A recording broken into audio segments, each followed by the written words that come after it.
Sejam muito bem-vindos, eu sou Paula Leal, estamos começando mais uma edição de Oeste Sem Filtro, programa que vai ao ar de segunda a sexta-feira a partir das 5h45 da tarde.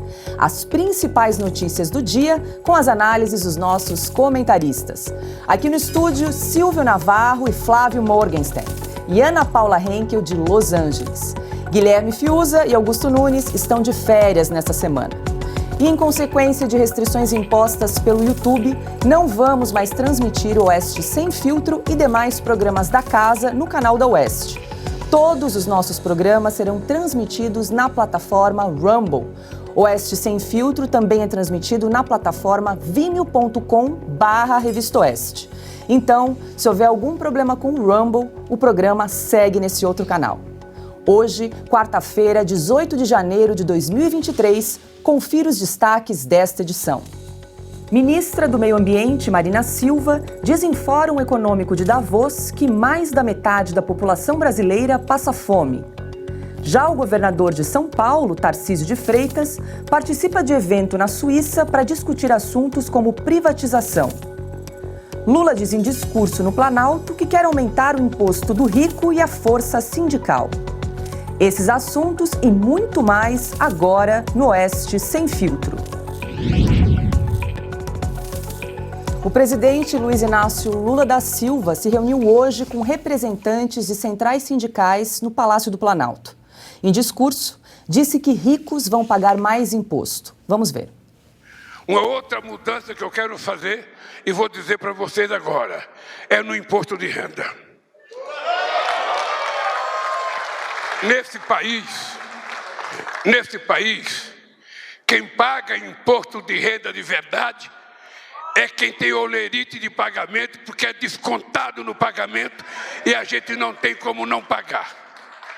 Mas a verdade é que o pobre hoje, que ganha R$3.000, proporcionalmente, ele paga mais do que alguém que ganha R$100.000. Ele paga, até porque quem ganha muito paga pouco. Porque quem ganha muito recebe como dividendo, recebe como lucro, recebe com qualquer coisa para pagar pouco imposto de renda. Ora, então vamos mudar a lógica. Vamos diminuir para o pobre e aumentar para o rico. Lula também falou sobre a intenção de aumentar a força dos sindicatos. A coisa que eu acho que nós temos que fazer para que a gente volte a ter a representatividade extraordinária que o movimento sindical sempre teve. E isso eu sei que depende também do sindicato ter um pouco de recurso, porque tirar do sindicato o direito de decidir em assembleia, sabe, a contribuição do sindicato é um crime que foi cometido contra vocês. Para começar nossa rodada de análises e comentários aqui no programa Oeste Sem Filtro, quero dar as boas-vindas a Silvio Navarro. E aí, Silvio, tem vários momentos aqui para comentar a respeito da fala de Luiz Inácio Lula da Silva. E vale lembrar que com a reforma trabalhista que foi aprovada em 2017, o pagamento do imposto sindical se tornou facultativo e agora eles estão de olho de volta nessa verba, né? Exatamente, Paula. Boa tarde para você, boa tarde para a querida e craque Ana Paula Henkel, meu amigo Flávio Morgenstern hoje por aqui. Deixo já um grande abraço para Augusto Nunes e Guilherme Fiuza, que estão em férias. E também uma ótima tarde para você que nos acompanha aqui todos os dias de segunda a sexta nessa nova plataforma, o Rumble, né?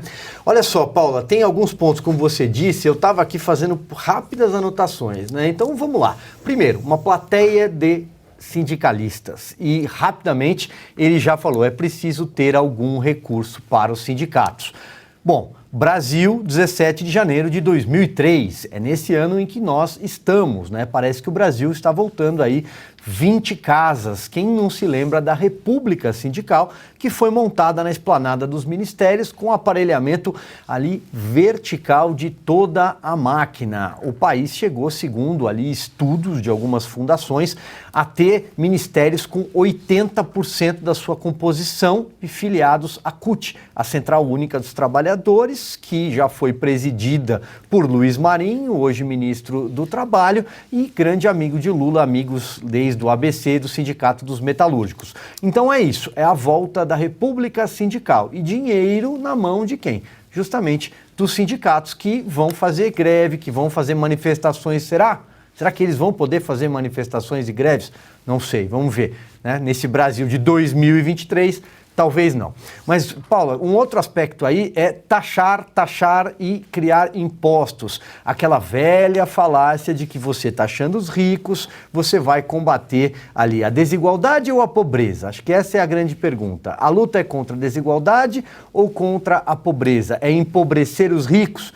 Não, tá errado. O que você precisa fazer é mexer lá na base da pirâmide. Você precisa enriquecer as pessoas que estão lá embaixo. E como é que isso acontece? Com mais investimentos, com a necessidade de mais mão de obra, ou seja, mais emprego, e aí o empregador cada vez mais taxado, cada vez tendo que pagar mais impostos, ele vai empregar menos pessoas. Então, ou seja, aumentar a base lá embaixo, aumentar mais emprego, atrair investimento estrangeiro, diminuir o tamanho do Estado, totalmente contraditório a esse discurso para os sindicalistas de aparelhamento, de dar dinheiro na mão das centrais. Ou seja, é o avesso, Paula. Então a gente volta 20 anos na história. Boa noite, Flávio Morgen. O ministro da Fazenda, Fernando Haddad, prometeu aí uma reforma tributária ainda para esse ano, dividida em 2 fases. Ele quer, no primeiro semestre, uma reforma sobre o consumo e, no segundo semestre, então, uma reforma sobre a renda, como disse aí o presidente Lula, que quer aumentar imposto mais uma vez. Eu não consigo ouvir ministro Haddad sem dar risada. Boa noite, Paula. Boa noite, Silvio. Boa noite, craque Ana Paula. Essa que merece o título de craque mais do que todos nós. Augusto Nunes e Fiuza também, deixar meu abraço aqui para eles, né? Fazendo esse papel dificílimo de tentar aqui minimamente substituí-los nessa empreitada. Isso tudo é uma presepada sem fim. É tanto erro que a gente não consegue nem achar o caminho. Assim, onde você olha, você vai abater num erro grotesco aqui. O Silvio está falando sobre república sindical. Esse foi um termo que pegou muito no Brasil na época que a gente tinha uma imprensa de verdade na grande mídia que fizesse oposição ao governo. Hoje em dia estamos simplesmente nós aqui na Oeste, mas alguns poucos gatos pingados que são sempre perseguidos, e o resto, né, na grande mídia a gente tem simplesmente, né, o beneplácito, todo mundo lá estendendo o tapete, ó, por favor, mande em mim, mande em todo mundo.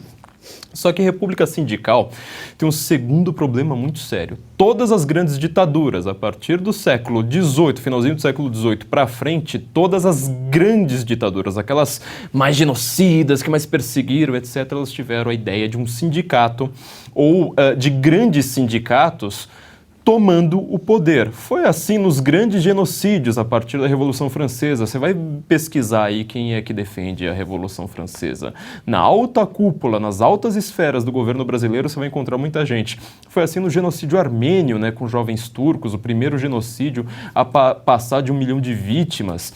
Foi assim na União Soviética, foi assim com certos sindicatos alemães ali, né, mais ou menos na década de 30, que começaram na década de 20, até antes, na verdade. E assim está sendo constantemente, na Revolução Iraniana também, está sendo constantemente no mundo, porque o sindicato, ele na prática, ele é uma construção da modernidade. A modernidade foi criada por sindicatos, e toda a ideia de você ter um aparelhamento burocrático da relação entre empregador e empregado é justamente essa ideia de sindicato. Ou seja, o Lula ele solta uma frase aí que eu achei extremamente perigosa. Para mim é o ponto fundamental do que ele está dizendo, né? Que o empregado, ele tem que se reunir em uma assembleia, ou seja, ele tem o direito, né? Vocês têm o direito aí de se reunir em assembleia e decidir tudo pelo coletivo. Isso que ele chama de democracia, aquele papo lá todo de trabalhadores, porque eu me preocupo com o pobre, porque eu me preocupo com todas as minorias.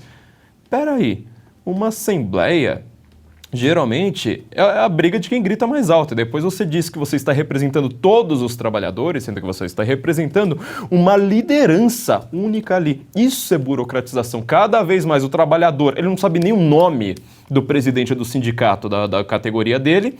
O presidente do sindicato é uma pessoa extremamente poderosa e que, como disse o Silvio, quer aboletar aí toda a verba, né, que era obrigatória, agora não é mais. Eles querem a prata da casa agora voltar a ter um imposto sindical obrigatório, e isso gera exatamente aquele tipo de coisa que o Brasil conhece muito bem. A época do Getúlio era uma briga de aparelhamento de sindicatos, o maior ditador, né, do Brasil até então era um cara que estava aparelhando sindicato. A República Sindicalista também foi isso, e tudo com uma inspiração fascistóide. Aqui eu estou colocando o termo não da maneira que a esquerda faz, né? Que tudo para ela é fascista, exceto ela própria. Não, é exatamente isso que o fascismo é, ou seja, um grande sindicato, grandes sindicatos, vários grandes sindicatos, determinando a política no mundo. O Lula é uma pessoa que fala em Davos, né, aplaudido, depois ele fala na mesma semana no Fórum Social Mundial, não, no Fórum Econômico Mundial, para falando para os ciclos, é aplaudido, na mesma semana ele fala no Fórum Social Mundial, falando contra os ciclos, é aplaudido também,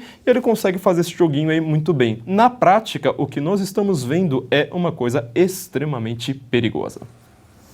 Ana Paula Henkel, muito boa noite. Quero acrescentar uma informação em relação ao imposto sindical, porque a arrecadação de entidades com essa contribuição despencou depois da reforma trabalhista. É importante a gente lembrar. Em 2017, quando a reforma foi aprovada, a receita era de 3 bilhões, com B de bola, para sindicatos, federações, confederações e centrais sindicais. Caiu para 65,6 milhões em 2021 e no primeiro semestre de 2022 foi para 53,6 milhões de reais, assim que o pagamento do imposto sindical se tornou facultativo.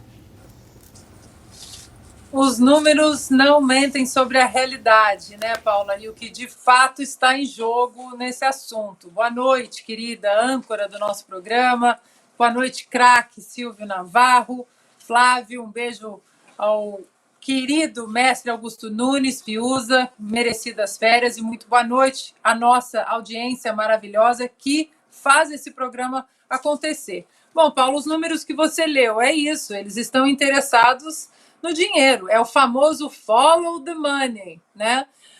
Curioso é que se essa contribuição sindical ela fosse tão importante para quem contribui, para o sindicato como um todo, por que as pessoas não contribuem de maneira voluntária? Porque todo mundo sabe do suor, né, das horas de trabalho, do que é preciso ser feito para aquele dinheiro cair na conta desse contribuinte dos sindicatos. E as pessoas acharam ótimo, não tem que ser compulsório. Que contribui quem quer, quem acredita nas causas sindicais, quem acredita que sindicatos eles são um avanço aí nos debates entre governo e as bases sindicais. Mas nós sabemos muito bem, como o Flávio deu uma breve aula de história, os sindicatos eles nada mais são do que um puxadinho da esquerda mundial, não é só no Brasil, é da esquerda mundial. Se é tão importante assim que isso seja mantido vivo, deixa na mão do povo, mas o que esse governo que entrou agora quer? Tirar a decisão das mãos do povo. Assim como Davos, como aqueles iluminados de Davos, os ungidos da elite mundial, eles querem exatamente tirar as decisões das mãos das pessoas, diminuir a decisão local nos países e colocar tudo num grande bolo globalista. É exatamente essa base sindical e o que o governo do petista quer é um mini Davos. Nós, Estado, nós vamos comandar o que você precisa, nós vamos te falar o que você precisa, nós vamos taxar, nós vamos indicar os caminhos sem questionar muito. Porque, na verdade, eles acreditam, Paula, e o próprio Lula já disse isso, que o Estado gera riqueza, que o Estado gera empregos. E não é verdade, o Estado não gera riqueza nenhuma, o Estado não gera emprego nenhum. Quem faz isso é o capital privado, é o Estado, a competição, é a concorrência. Por isso falamos tanto nas privatizações, porque nessa concorrência, nesse mercado aberto, no final dessa cascata, quem vai sair ganhando é o consumidor. Para finalizar, Paula, faltando uma aula de português ali para o Lula, né? 100 mil real, embora eu desconfie que ele faça isso de propósito. Agora, um presidente da República ficar tropeçando no plural em frases como 100 mil real, é de doer. Augusto Nunes estaria passando nervoso aqui, né, Ana? Estaria. Quer complementar, Silvio? Não, pois é, estaria passando nervoso e tenho certeza que ele diria a seguinte frase: eu não vou contribuir com o sindicato dos jornalistas porque eles não me representam. Eu queria só fazer um adendo aqui, Paula, porque você trouxe uma cifra depois do meu comentário, você falou que são 3 bilhões de reais o imposto sindical. Mas o Lula não disse no seu discurso na Câmara dos Deputados, depois replicado na esplanada dos ministérios na posse, que pegou um país em trevas, que a economia estava em trevas, um país quebrado? Então, há muitas utilidades para esses 3 bilhões de reais se a gente pensar em hospitais, em estradas, em outros caminhos, se não entregar na mão de sindicalistas. E para finalizar, ainda sobre a questão desse imposto confiscatório, né, de você taxar os ricos, isso na história, e se você olhar para outros países, olhar, por exemplo, para a França, talvez o melhor exemplo, isso provoca um êxodo de ricos, um êxodo de fortunas. Eles foram para a Bélgica, eles foram para a Inglaterra, a Venezuela, eles foram para Miami, e quem ficou, quebrou. Né? Ou seja, a história mostra que é um grande equívoco, mas é um grande fetiche da esquerda. E o governo federal vai desembolsar quase 220 mil reais para pagar a suíte presidencial do hotel onde Lula e Janja estão hospedados em Brasília. O valor consta em um documento publicado hoje no Diário Oficial da União. Não há informações sobre o total de diárias, nem o período de estada referente ao valor pago. No site do hotel, consta que a diária na suíte presidencial pode chegar a 4 mil reais. O casal deve ficar no local até a mudança para o Palácio da Alvorada, prevista para o fim de janeiro. A residência oficial da Presidência da República passa por reformas. Segundo Janja, a passagem da família Bolsonaro causou danos no Alvorada. Entre os defeitos apresentados pela primeira-dama estão a quina de uma mesa lascada, uma poltrona com rasgo no revestimento, tapetes desgastados e uma área do teto com infiltrações no gesso. No último dia 12 de janeiro, Lula disse em uma entrevista coletiva que ele e Janja não tinham casa para morar e que estavam cansados de ficar em hotel. O petista sugeriu ainda que a reforma do Alvorada fosse feita sem licitação. Vamos rever um trecho dessa entrevista. Eu estou preocupado porque se você for fazer licitação para comprar um colchão ou para fazer uma cama, nós vamos demorar 90 dias. E eu, sinceramente, estou cansado de ficar no hotel, porque não é o local adequado para você governar um país, e parece até uma coisa irônica, né? Ou seja, acho que nunca antes na história do Brasil, eu sou obrigado a voltar a dizer isso, um presidente da República não teve onde morar. E aí, Flávio, é quase um escárnio com a população brasileira esse comentário, né? Quase, não, isso é muito mais. O que eu acho engraçado, né? Já comentei aqui uma vez, inclusive aqui no Oeste Sem Filtro, que, em primeiro lugar, é uma breguice sem fim essa reclamação da Janja com o Palácio da Alvorada. Porque uma pessoa que conheceu seu marido numa cela de cadeia fica reclamando agora de quina. Olha, tem uma poltrona rasgada. Meu Deus, a família Bolsonaro causou danos aqui no palácio. Você tá num palácio, minha amiga. Pô, você conheceu seu marido aí numa cela de cadeia, entendeu? Agora tá reclamando aí do palácio. Olha, isso é de uma breguice sem fim, entendeu? Não consigo imaginar a rainha da Inglaterra chegando no Palácio da Alvorada e falando: olha, o tapete tá gasto. Onde já se viu uma coisa como essa? Vou ter que ficar no hotel agora, né? Gastar 200 mil reais num hotel. Porque o tapete tá muito gasto. Nossa, como eu tenho nojinho da família Bolsonaro. Vamos ver lá, vamos chamar umas benzedeiras lá também para passar lá uns ares melhores, coisa desse tipo. Isso aí, na verdade, representa o que o Lula é há muito tempo, há muitas décadas, porque é essa, como disse a Ana ali no começo, falando sobre o português dele, né, esse negócio de falar 3 mil real, a gente sabe muito bem que o Lula sabe falar 3 mil reais. Ele fala isso de propósito, também com uma breguice sem fim, tentando ter uma espécie de aproximação com o povo. Na verdade, a gente sabe que o Lula tem uma origem pobre sem nenhuma dúvida.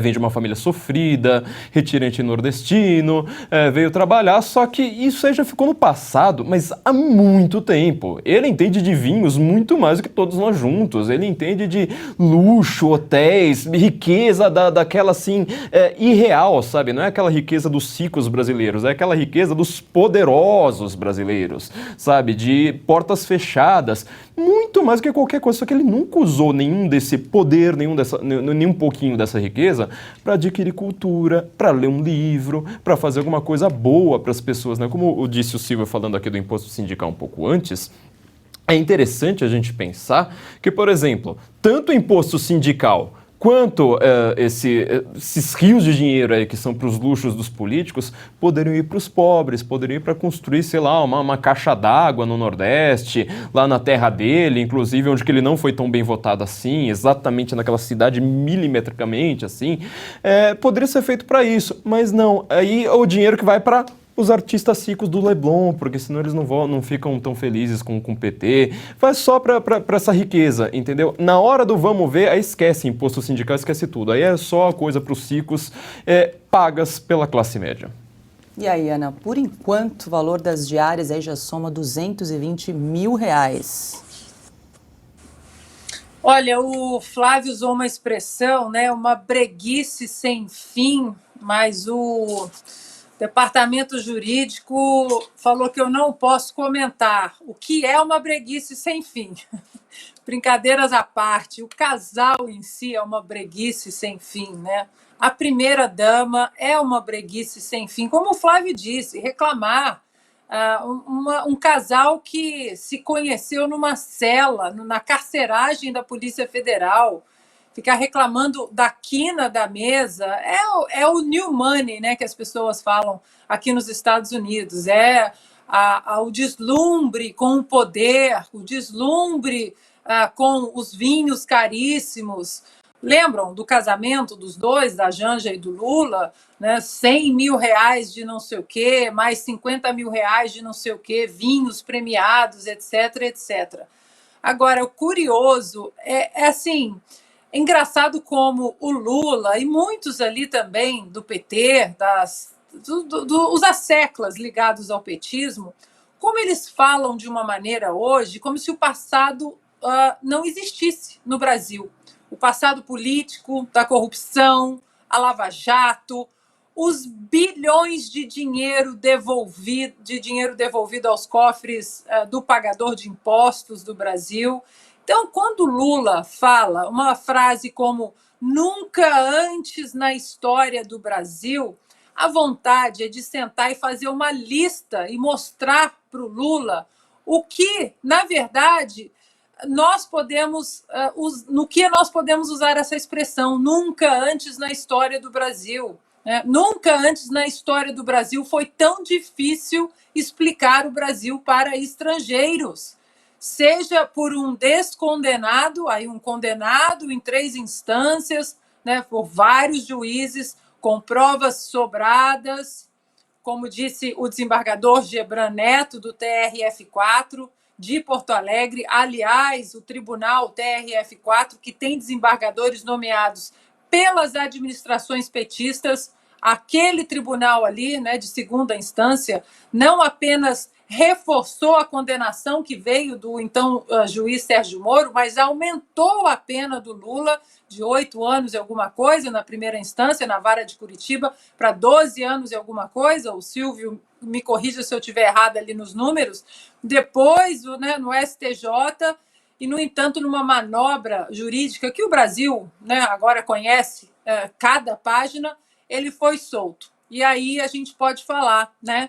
Nunca antes na história do Brasil houve tanta corrupção, tanta lavagem de dinheiro, tantos peixes grandes da política, porque existe a narrativa de que a Lava Jato foi uma perseguição ao Lula, e nós sabemos muito bem que não foi. Muito peixe grande caiu na rede, com provas sobradas, foram presos, e nunca antes na história do Brasil, todos eles ignoraram a justiça, se aliaram à justiça e hoje estão soltos. E aí, Silvio Navarro? Olha, veja, o que me incomoda nessa história é a mesma mania do PT de quando chega ao poder entende que o Estado é seu, chamar o Estado de seu.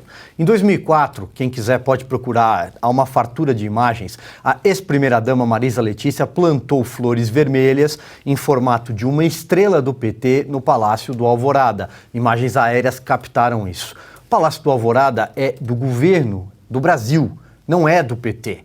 Assim como agora não é da Janja. Eu não vou entrar aqui no lado Extreme Makeover, Casa e Decoração por Janja, que a gente assistiu até numa emissora de televisão. Não vou, mas veja, há toda uma linguagem embutida nisso. Ela levar uma emissora de televisão para mostrar como estava o estado da casa. O Lula dizer que não precisa de licitação, vamos comprar, vamos reformar a nossa casa. Não é a casa deles, isso é o Palácio Presidencial. Assim como ele usa dessa linguagem, eu vou dar a Petrobras para o companheiro fulano cuidar. Eu vou entregar o meu ministério. Tem que tirar esse pronome possessivo de todas as falas do Lula e do PT. Para finalizar, em relação a gastos, e agora surgem gastos de hotel e por aí vai, fizeram um escândalo recentemente, agora, semana passada, com os 30 milhões, não é isso? Que o presidente Jair Bolsonaro gastou com cartões corporativos durante a sua gestão. Se você olhar em retrospectiva, Lula 1 gastou 60 milhões de reais em valores corrigidos. Lula 2, 48 milhões em valores corrigidos. Dilma Rousseff, 42 milhões em valores corrigidos para parar por aí. Lembrando que em 2008 foi um ano marcado pela farra dos cartões corporativos. Um ministro teve que sair do governo porque passou o cartão corporativo para comprar tapioca. Uma ministra saiu do governo porque gastou o cartão corporativo no free shop. O INCRA fazia o aniversariante do mês com cartão corporativo. Os seguranças do Lula gastaram muito dinheiro com cartões corporativos. Tudo isso está documentado porque a internet não esquece. É só procurar que você encontra todas as informações. Tá aí, Silvio, vou pedir para a produção exibir os gastos, então, de cartão de crédito corporativo. A gente comentou essa matéria na semana passada aí, né? Então, Lula 1, mais 59 milhões, Lula 2, 47, Dilma 42 e Bolsonaro, então, com um pouco mais de 32 milhões de gastos com cartão corporativo. A fonte é a Secretaria-Geral da Presidência. Nós comentamos esse assunto, acho que na semana passada aqui no programa Oeste Sem Filtro, bem lembrado. Bom, estamos ao vivo aqui na plataforma Rumble, agora 18 horas 12 minutos. A gente pede a você que está nos acompanhando, deixe o seu like, não esqueça de deixar o seu like, deixe o seu comentário, participe do chat, que a gente está sempre aqui acompanhando. E não esqueça de se inscrever na plataforma, é só clicar naquele botãozinho verde escrito Follow. Já estamos com mais de 81 mil seguidores inscritos no canal do Rumble. Lembrando que no começo da semana a gente lançou a campanha para chegar a 100 mil inscritos. Para isso a gente precisa do seu apoio, da sua ajuda. Divulguem a plataforma Rumble nas redes sociais, nos grupos de WhatsApp, de Telegram. É muito importante que outras pessoas também conheçam, se inscrevam, para a gente fortalecer aqui a Revista Oeste, o canal da Revista Oeste na plataforma Rumble. Lembrando que além de Oeste Sem Filtro, também o Estúdio Oeste, Oestecast, As Liberais, toda a grade de programação agora você encontra num só lugar aqui na plataforma Rumble. Também quero lembrar você que está chegando agora, Augusto Nunes e Guilherme Fiuza estão em férias essa semana, retornam na semana que vem. Essa semana a bancada, então, formada por Flávio Morgenstern, Silvio Navarro e Ana Paula Henkel. E também a gente quer agradecer, nós aqui da Casa da Revista Oeste, que o Twitter alcançou 1 milhão de seguidores, nosso Twitter oficial. Então, se você também acompanha as notícias pelo Twitter oficial aqui da Revista Oeste, muito obrigada pela sua participação, pela sua interação. Compartilhe as notícias, então também no Twitter chegamos a 1 milhão de seguidores. Agora a gente precisa fortalecer aqui essa plataforma Rumble. A gente pede a você que está nos acompanhando, compartilhe o link, aquele link que fica na parte de cima, para que outras pessoas também consigam acessar a plataforma. Para você se inscrever é muito simples, você vai receber um e-mail e precisa ratificar, confirmar a sua inscrição no seu e-mail, para poder interagir, para poder fazer os comentários e participar do chat. Acho que dei todos os recados aqui paroquiais antes da gente chamar para a nossa entrevista agora, 18 horas e 14 minutos. O deputado federal Sanderson, do PL do Rio Grande do Sul, denunciou o ministro da Justiça e da Segurança Pública, Flávio Dino, por crime de prevaricação. O parlamentar protocolou uma representação junto à Procuradoria-Geral da República para apurar a conduta do ministro diante da invasão às sedes dos 3 poderes em Brasília no dia 8 de janeiro. Segundo o documento, a Agência Brasileira de Investigação, a ABIN, teria informado o ministro do risco iminente de ataques públicos no dia anterior às invasões. Sobre esse e outros assuntos, nós vamos conversar agora com o deputado Sanderson. É hora de entrevista aqui no Oeste Sem Filtro.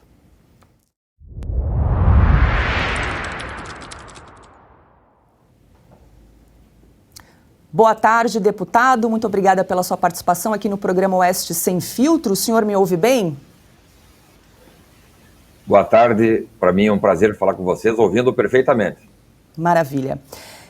Deputado, o senhor disse que a impressão é que a omissão do governo pode ter sido planejada e proposital, tudo com o objetivo de obter vantagem política com o fatídico quebra-quebra, fecha aspas, palavra do senhor. Por que o senhor acredita nessa possibilidade? Na segunda-feira, eu encaminhei uma representação, um ofício dirigido ao Procurador-Geral da República, Augusto Aras, relatando algumas circunstâncias que me autorizaram a fazer esse pedido de investigação para que os fatos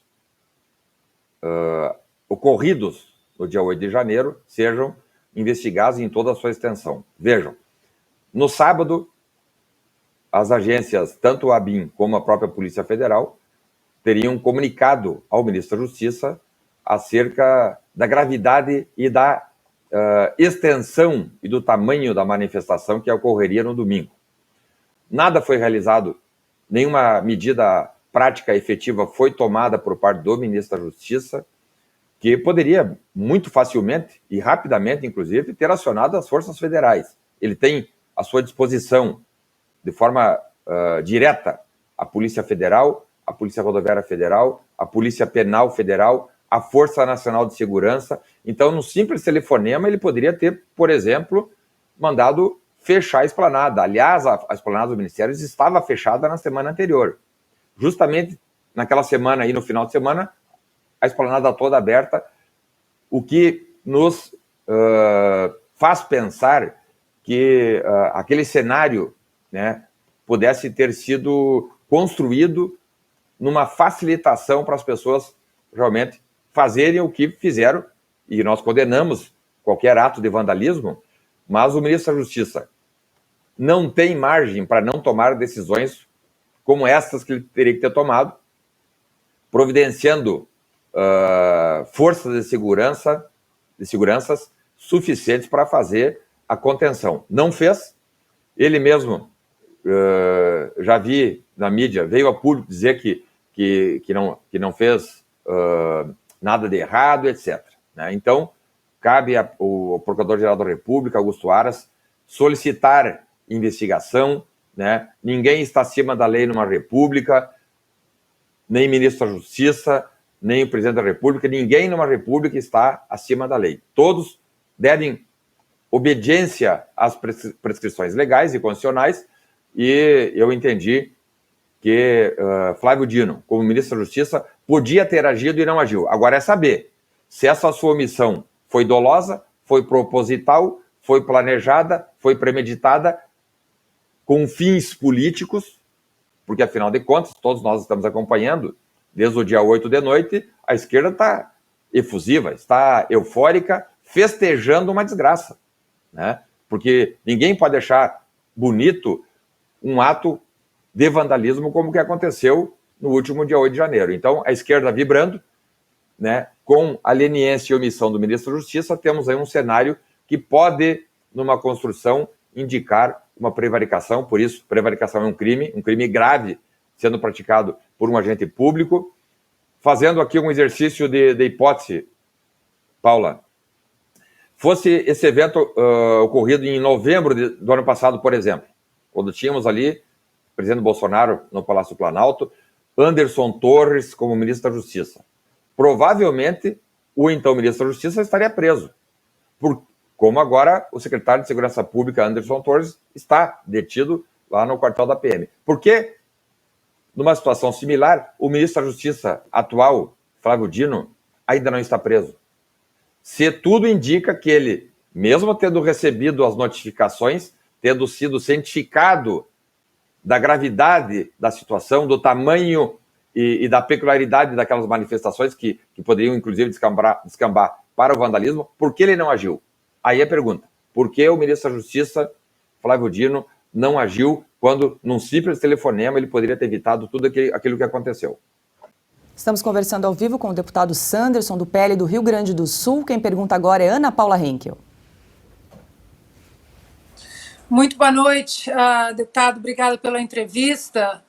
Bom, nós sabemos muito bem que estamos vivendo tempos perigosos no Brasil, quando há muito questionamento, perguntas incômodas, a censura, a derrubada de redes sociais, e o senhor, até respeitando o voto do seu eleitor e o seu papel como representante do povo no Congresso, né, em uma das casas, está mexendo num vespeiro, mas num vespeiro que existe muitas perguntas que a população brasileira ela quer que elas sejam respondidas. O senhor não tem medo de retaliação, de ter suas contas sociais derrubadas ou qualquer outra medida extrema que possa incomodar o sistema, digamos assim?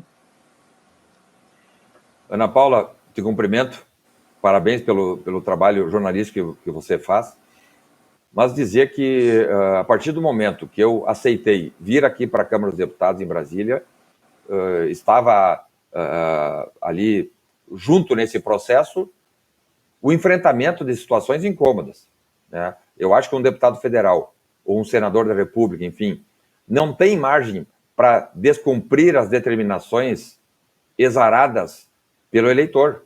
Eu recebi uma procuração lá em 2018, que agora foi renovada em 2022, eu vou para o meu segundo mandato a partir de 1º de fevereiro, mas quando eu recebo aquela procuração, eu sou obrigado a cumprir as determinações que me foram dadas através do voto.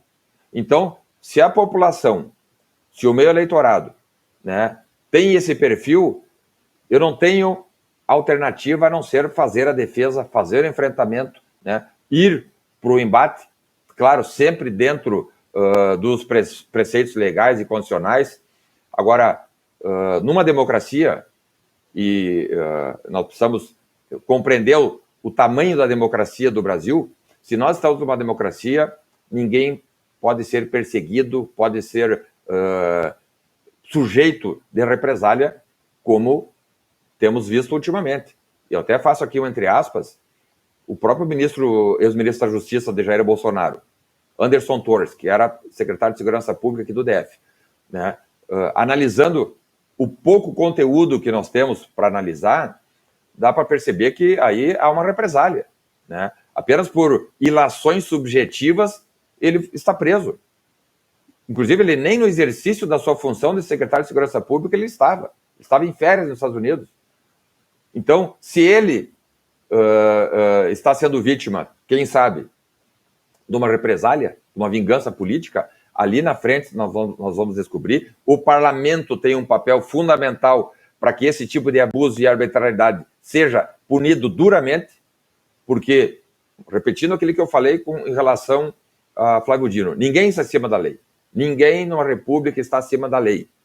E o Congresso Nacional, Câmara e Senado Federal têm uma responsabilidade muito grande, que implica, inclusive, em fazer o enfrentamento, né, denunciar. Hoje mesmo, Ana Paula, até revelo aqui para ti, para vocês, em primeira mão, para a Revista Oeste, encaminhei agora, faz 30 minutos, encaminhei uma representação à Procuradora-Geral do Ministério Público junto ao Tribunal de Contas, doutora Cristina Machado, denunciando, circunstanciei, né, fiz a representação encaminhando para que o Tribunal de Contas da União, o Ministério Público do Tribunal de Contas da União, proceda numa investigação para apurar improbidade administrativa por Lula da Silva, que contratou um serviço de hospedagem num hotel por R$260 mil, sem licitação. Ele não tem autorização para isso, porque aí nós não temos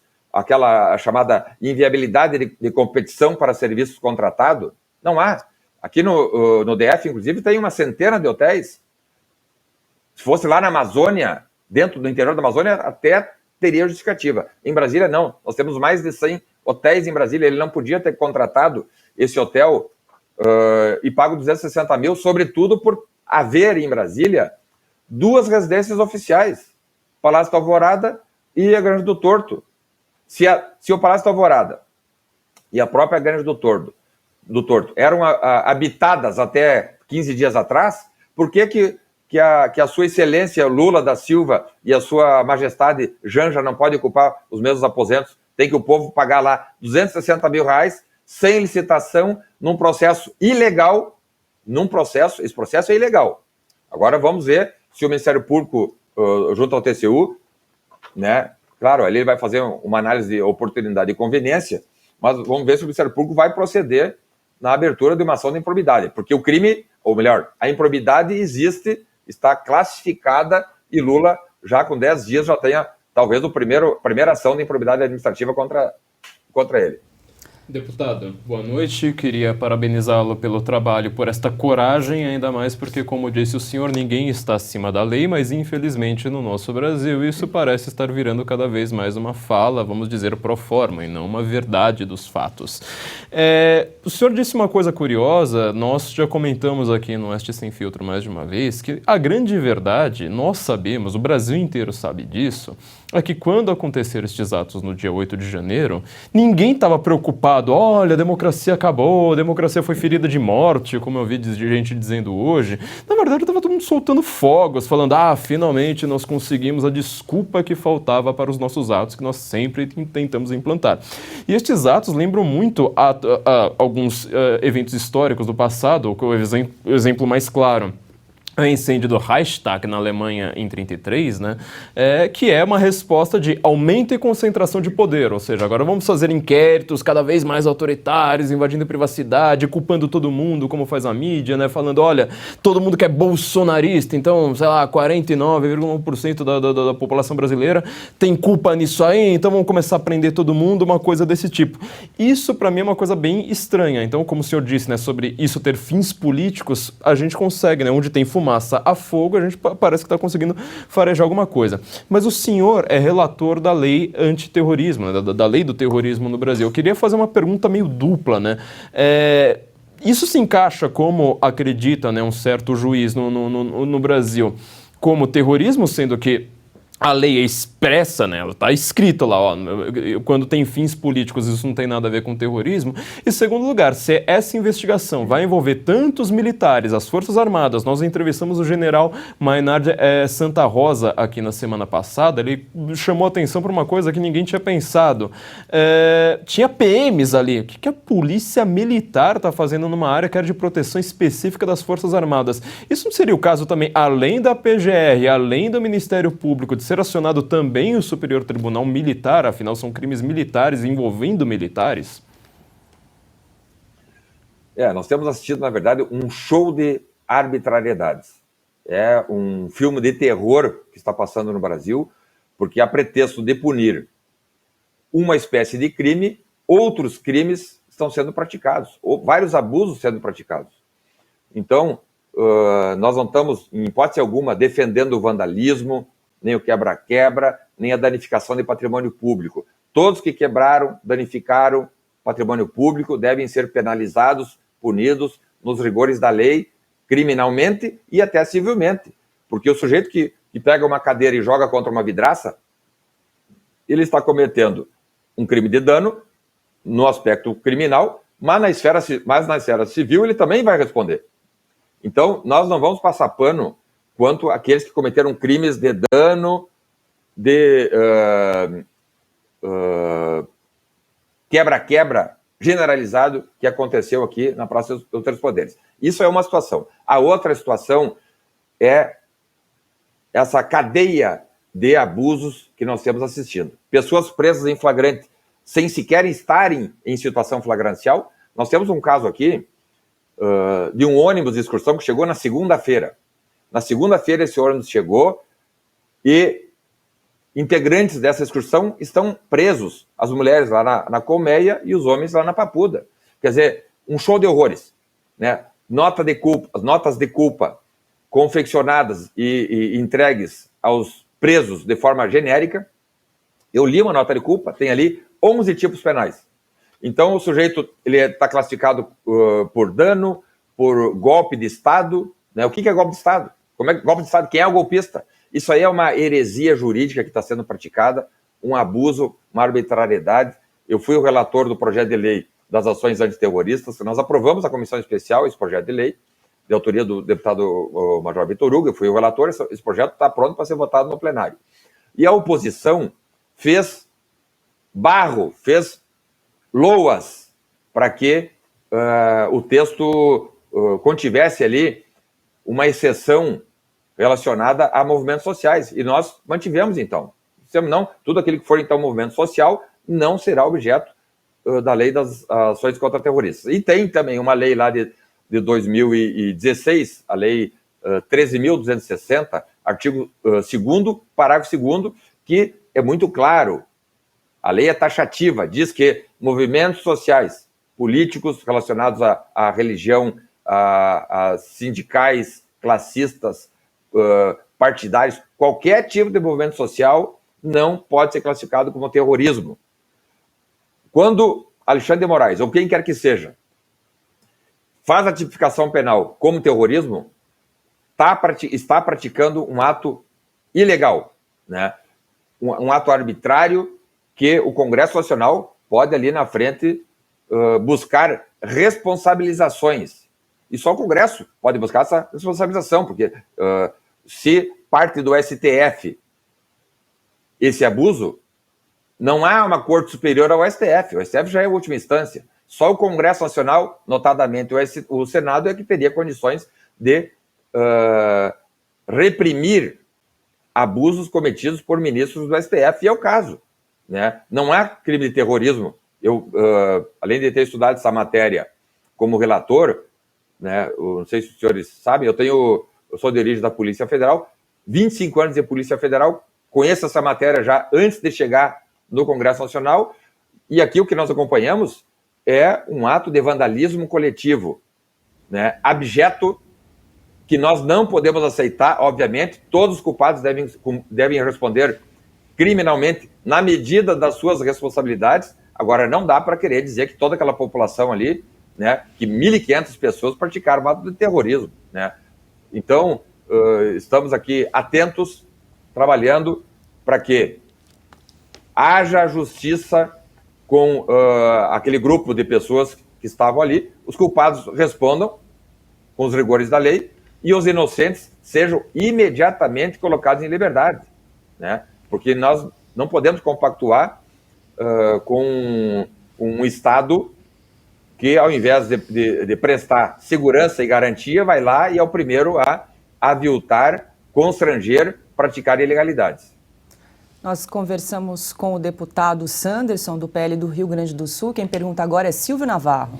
Deputado, boa tarde, seja bem-vindo, obrigado pela entrevista mais uma vez. Eu queria puxar um fio aqui pelo aspecto político, deputado.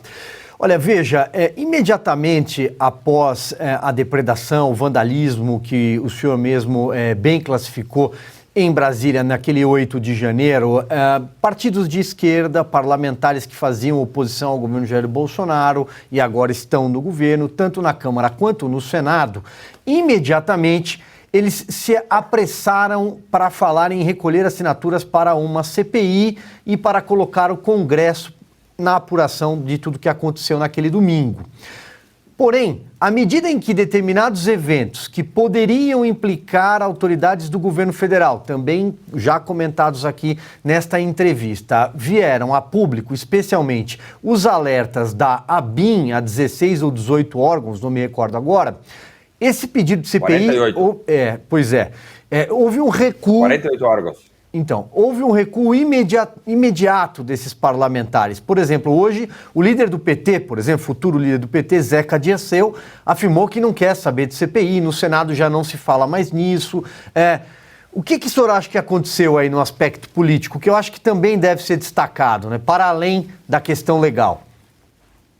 Claro. Quando se teme a verdade tem que ser escondida. Não há interesse do PT, enfim, dos asseclas de Lula e sua turma, promoverem a verdade, né? Mais uma vez, culpados devem ser punidos com os rigores da lei. Agora, nós não vamos aceitar uma chicana, né? Uma manobra. Tudo leva a crer que o evento do dia 8 foi algo já programado, quase que uma armadilha, porque os manifestantes relatam que praticamente não receberam resistência de ninguém. Entravam, né, os prédios vazios, houve aquele quebra-quebra deplorável que precisa ser punido, mas que há indícios indicativos de que isso aí pode ter sido uma armadilha. Isso existe.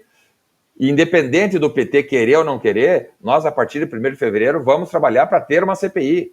Nós queremos uma CPI para verificar o que de fato aconteceu, porque pessoas sem o menor perfil criminoso, que nunca entraram numa delegacia, que não vieram para fazer quebra-quebra, porque pessoas foram praticamente induzidas, como se fosse aqui, levando para o direito penal, quase que como um flagrante preparado, induzindo as pessoas a entrar naquele quebra-quebra, né? Então, vamos fazer sim, independente de PT querer ou não querer, nós vamos trabalhar para ter uma CPI. E a CPI tem poderes próprios, instrutórios das autoridades judiciais, podemos quebrar sigilo, etc. E eu acho que a CPI é um instrumento que tem capacidade jurídica e operacional para buscar a verdade. Nós conversamos com o deputado Sanderson, do PL do Rio Grande do Sul. Deputado, muito obrigada pela sua participação aqui no programa Oeste Sem Filtro e até uma próxima. Obrigado, parabéns para vocês. Contem sempre comigo. Obrigada.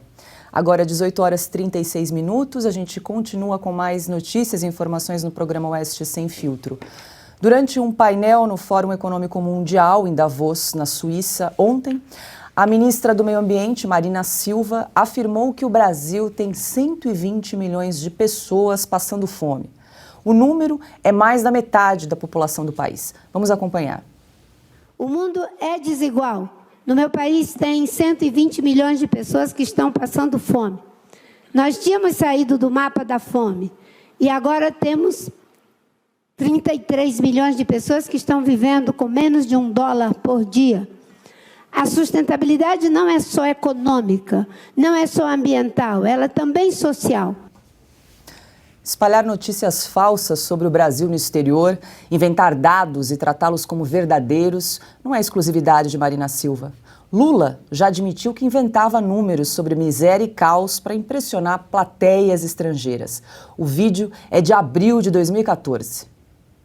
Eu cansei de viajar o mundo falando mal do Brasil, gente.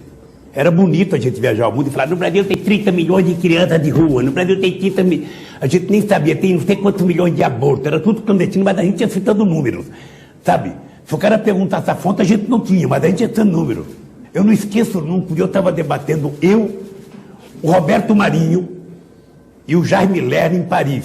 Mas eu estava dizendo, porque no Brasil tem 25 milhões de crianças de rua. Eu era aplaudido calorosamente pelos franceses. Quando eu terminei de falar, o Jaime Lerner falou assim para mim, ô Lula, não pode ter 25 milhões de crianças de rua, Lula. Porque senão a gente não conseguiria andar nas ruas, Lula. E aí, Silvio Navarro, que situação, hein? A internet não esquece, né? Eu vou repetir isso. Agora veja, Paula, 120 milhões de pessoas passando fome no Brasil, né? A Marina descobriu aí, olha, o Flávio que tem bons números, me corrige, talvez o México ou o Japão, né? Deve ser a população desses países, 120 milhões de pessoas passando fome.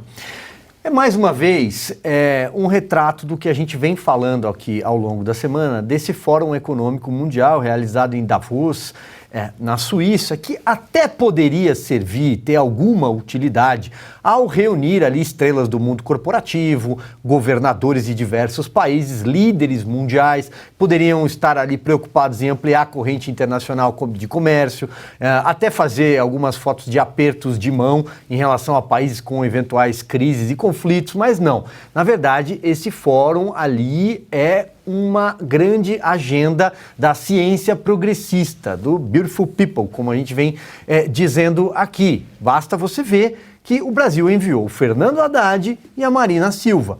Cada um oferece o que tem, né? Cada país oferece o que tem. Os Estados Unidos enviou o John Kerry, ex-senador democrata, o enviado do clima do governo Biden. E veja como ele se referiu àquela plateia, né, nos painéis aplaudidos. Um seleto grupo de seres humanos preocupados em salvar o planeta. Ontem eu li aqui um trecho do artigo do José Roberto Guzzo, na última edição do ano da Revista Oeste. Para quem tiver Curiosidade, esse artigo já foi aberto também para não assinantes no nosso site, que mostra exatamente a mentira que paira nesses cientistas do clima, cientistas ambientalistas, essa tentativa de colocar a agenda progressista, ambiental, histérica, quando se deveria estar discutindo o quê? O impacto econômico, por exemplo, de decisões equivocadas tomadas durante a pandemia, como os lockdowns, o impacto ainda de uma guerra em curso no leste europeu e, por que não, como a economia brasileira foi resiliente, como o nosso agronegócio, por exemplo, é o motor dessa economia e dá certo, mas isso a Marina Silva não fala. Os números do agronegócio, ela, por exemplo, não tem de cabeça. Flávio, em contraponto aí o que disse Marina Silva, dos 120 milhões de brasileiros passando fome, em novembro do ano passado, a Oeste, inclusive, fez uma reportagem chamada Mentira da Fome no Brasil, edição 114, em que o Banco Mundial divulgou dados referentes à pobreza no país em 2020.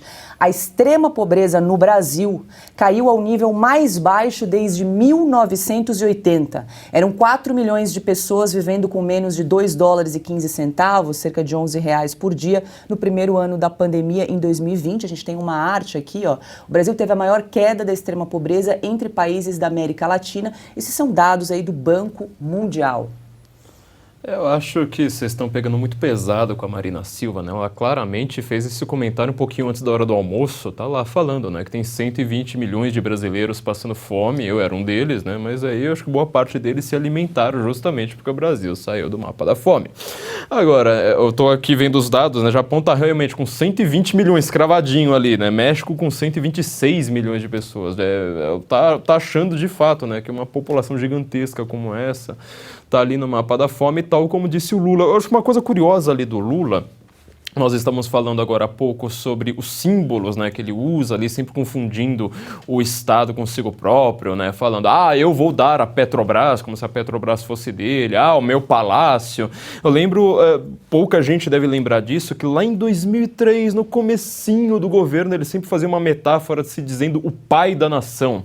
E até ele tomou uma bronca até do pessoal da própria esquerda, dizendo, olha, isso aí tá pegando mal, em primeiro lugar, que você tá fazendo uma coisa bem patriarcal, né? E segundo lugar, que as pessoas são adultas, você não pode tratar todo mundo como se fosse, sabe, alguém que precisa ali pedir bênção, né, a você. Benção, Lula. E olha como ele fala agora, né, nesse vídeo, na verdade, de 2014, que nós mostramos aqui, né, que ele fala, eu falava desse jeito. Ele faz uma vozinha, tirando sarro de si próprio. Quer dizer, todo o discurso petista, todo o discurso do establishment, todo o discurso da esquerda é exatamente isso. Discurso para enganar quem queira ser enganado. Eu não vou usar aqui o adjetivo correto que eu deveria utilizar para esse tipo de gente. Ou seja, quem gosta de ser enganado, alguém que gosta de um mentiroso crônico e vai lá e fala assim, nossa, eu vou votar no mentiroso crônico porque assim vai ter mais mentiras e aí eu vou viver no mundo da mentira, eu vou ficar muito feliz por conta disso. Sobre o Fórum Social de Davos, né, o Silvio falou aqui, né, sobre o Beautiful People. É meio estranho a gente usar a expressão Beautiful People junto com Marina Silva e Fernanda Haddad, mas eu preciso fazer uma correção, na verdade uma correção, uma explicação aqui, porque a expressão em inglês Beautiful People não faz menção à beleza física, tá? A gente está falando das pessoas que estão sempre na mídia, as pessoas poderosas, as pessoas que conhecem a Quinta Avenida em Nova York muito bem, as pessoas que falam Manhattan, sabe, sem pronunciar os T's. Essas são as pessoas do Beautiful People. Assisto posto, é curioso que, na verdade, o que está acontecendo no mundo é um rearranjo, né? O Silvio falou aqui muito bem. Um fórum econômico deveria estar discutindo questões econômicas, ou seja, impacto do lockdown, como a gente vai fazer, por exemplo, para as crianças voltarem a ter um padrão de educação que está caindo, a primeira geração que tem menos educação e está com um QI mais baixo do que a geração passada, o que nós fazemos com a educação a partir do lockdown, porque, por exemplo, países como o Brasil tem essa coisa estranha, né? Você fala, crianças, fiquem em casa, não vão para a escola. E aí depois, ao mesmo tempo, você vai lá e fala assim, tá proibido o homeschooling, tem que ir para a escola. E você fala, tá, mas peraí, você não tá, eu não tô entendendo o que é que está acontecendo aqui. Isso deveria estar sendo discutido, mas esses grandes ciclos, essa beautiful people, são pessoas geralmente que não têm lá uma beleza estética muito grande, eles são o que é chamado de metacapitalismo, ou seja, uma oligarquia. Eles estão sempre portas fechadas, não discutindo, não colocando as suas próprias grandes empresas e grandes fortunas que mandam no mundo no mercado para ser debatido, para ser discutido, para ser avaliado pelos próprios consumidores, e eles vão lá, decidem a portas fechadas, no arranjo secreto, o destino de todo mundo. É uma oligarquia que está lá falando, olha, nós somos tão, né, como disse o John Kerry, né, nós somos pessoas excelsas aqui, excelentes, essas 20 pessoas aqui que vão mandar no mundo, então nós, sozinhos, vamos dizer, olha, a pessoa tem que agora ficar proibida de sair na rua, agora tem que ser obrigada a usar isso, agora tem que ser obrigada a fazer não sei mais o quê. Isso é uma grande tirania global. Quero agradecer as mais de 40 mil pessoas que estão nos acompanhando ao vivo no canal do Rumble. Não esqueça, gente, de fazer a sua inscrição no canal. Estamos com mais de 81 mil inscritos. A gente precisa chegar a 100 mil. Para isso, a gente precisa do seu apoio. Deixe o seu like, o seu comentário, participe do chat, que é importante. Ana, eu queria comentar uma fala da Marina Silva. Primeiro ela falou dos 120 milhões de pessoas passando fome. Depois ela citou um dado dos 33 milhões de brasileiros que também passam fome. Essa foi uma pesquisa que foi divulgada em junho de 2022, que foi divulgada pela Rede Brasileira de Pesquisa em Soberania e Segurança Alimentar e Nutricional, PENSAN, em parceria com 6 entidades e ONGs de esquerda. Paula, muito bom você ter trazido a matéria da Revista Oeste. Antes de você mencionar, eu estava exatamente com essa matéria aberta, porque eu lembrei que escrevemos um artigo sobre isso.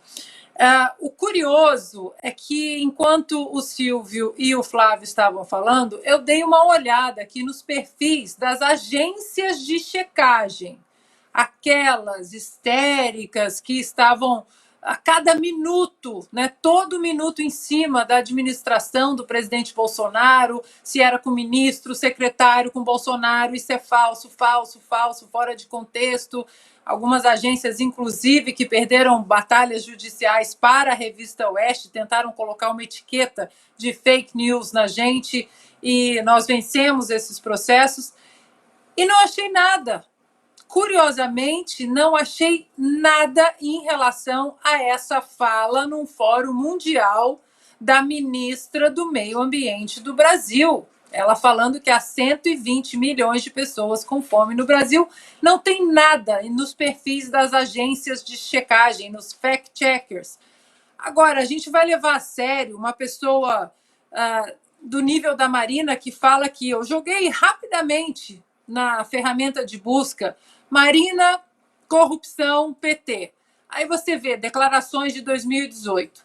Marina diz ver Lula como corrupto e não se arrepende de apoio ao impeachment de Dilma. Marina diz que Lula é corrupto e justiça deve chegar a outros políticos. Aspas para Marina. É um partido que não reconhece erros, que diz que não houve corrupção, que não houve crimes. Nenhuma autocrítica aos erros gravíssimos. Sim, houve corrupção na era petista. E agora está, como eu venho dizendo, sentadinha no sofá, de mãos dadas com o PT, no escurinho do cinema. É para levar a sério uma pessoa dessa? Bem observado, Ana. Imagina se essa declaração fosse dada no governo anterior, né? Agora, 18 horas e 48 minutos, a gente continua com mais informações e notícias no Oeste Sem Filtro.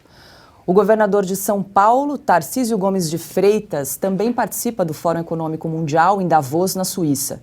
Ele aproveita o evento para tratar de vários assuntos, entre eles as privatizações que planeja fazer durante seu governo. Tarcísio disse, abre aspas, São Paulo leva um portfólio variado para Davos e a oportunidade de estar frente a frente com esses líderes e investidores de grandes conglomerados reforça a nossa capacidade de atração de novos negócios e recursos para o Estado. Fecha aspas. Tarcísio já se encontrou, por exemplo, com o secretário-geral da Organização para a Cooperação e Desenvolvimento Econômico, Matias Corman. A OCDE reúne os países mais desenvolvidos do mundo. Silvio, é interessante aqui esse contraponto de agendas que a gente está trazendo aqui no programa, né? Sim, muito brevemente, veja só, enquanto você falava, Paula, eu abri aqui na própria página do governo de São Paulo e tem a agenda do ex-ministro e governador de São Paulo, Tarcísio de Freitas, em Davos. E você vê ali uma série de reuniões com CEOs de grandes empresas. Aqui, olha, poderia citar até algumas mundiais, tá? Tem encontros com a AstraZeneca, com a Toyota, com a PepsiCo, Fundo Soberano de Singapura, com a Meta, com Banco do Japão, enfim, tem uma série de encontros. E, repito, talvez deveria ser essa a finalidade de um Fórum Econômico Mundial, justamente relações bilaterais para ampliação da corrente internacional de comércio, acordos de negócios e até, repito, apertos de mão entre governantes, líderes e grupos, talvez em algum tipo de conflito de interesse, mas não, é uma pura e simples agenda dessa ciência progressista que a gente acompanhou, das falas da Marina Silva. E vamos lembrar aqui que o ministro da Fazenda, Fernando Haddad, também está na Suíça e ontem deu declarações dizendo o quê? Que as empresas que apoiaram o governo Jair Bolsonaro ou que não têm alinhamento ideológico com a esquerda deveriam ser boicotadas. Ele está pregando o quê? Desemprego, ele está pregando a falta de investimentos, ele está pregando, inclusive, a fuga, talvez, de empresários do Brasil. Olha a diferença entre o Fernando Haddad, ministro da Fazenda, e o governador de São Paulo. E talvez isso explique por que um venceu a eleição, o outro não. O outro arrumou um emprego de ministro. Flávio, o Tarcísio também se reuniu com o vice-presidente da State Grid of China, uma das maiores transmissoras de energia elétrica do mundo e dona da CPFL. O assunto foi a privatização da empresa metropolitana de águas e energia, responsável por cuidar do Rio Pinheiros. Tarcísio ainda tem encontros com empresários e políticos da América Latina. A volta ao Brasil está marcada para amanhã. Agenda cheia. Os empresários têm um papel muito curioso aqui no estado de São Paulo, porque nós somos uma cidade muito específica no mundo em ter problemas na cara das pessoas mais ricas de São Paulo, né? Por exemplo, quem mora ali ao redor da marginal do Rio Pinheiros tem um probleminha, inclusive, sei lá, com cheiro, por exemplo, né? Quando está muito sol, principalmente, na cara ali das pessoas, e ninguém consegue resolver este problema há muitas décadas, desde, sei lá, 40, 50 anos, talvez mais. E falta que alguém tenha realmente um tirocínio, um cuidado para você ter talvez uma parceria público-privada ou então algumas privatizações aí necessárias para resolver de fato este problema. Nós temos problemas com o Estado, nós temos problemas com o mercado, nós temos problemas em Davos.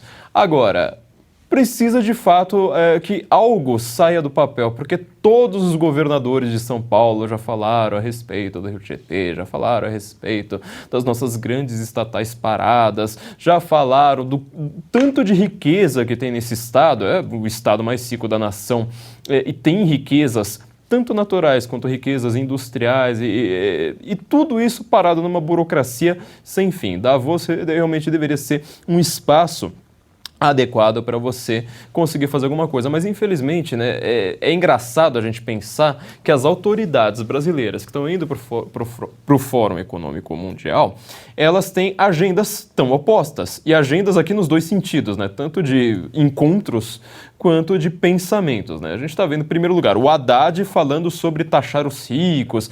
Eu achei até curioso o que ele falou, porque uma coisa que ele diz até que faria sentido, ou seja, vamos pensar no imposto de renda, assim, o rico, ele pagando mais imposto de renda, só que o que eu gostaria de ouvir o Haddad falando assim com todas as letras é que o pobre não pode pagar pelo comércio, ou seja, quando o pobre está enriquecendo. Sendo que, na verdade, o pensamento de esquerda ele é bem o contrário, ele está falando, olha, mas esse negócio de videogame, esse negócio de ter computador, de ter celular caro, isso aí deixa só para os ricos, o pobre não. Lembra do Lula falando na campanha que rico não pode ter mais de uma TV em casa, as pessoas não deveriam ter mais de uma TV em casa. Enquanto isso, está vendo, né, a Janja reclamando ali da quina do palácio, uma pessoa que conheceu seu marido na cela da cadeia. Agora provavelmente vai chamar o AS, Andrade Gutierrez, Odebrecht, alguma dessas empresas aí para fazer a reforminha no palácio onde ela mora. Ou seja, eles não se consideram ricos, eles que são as pessoas mais ricas do Brasil.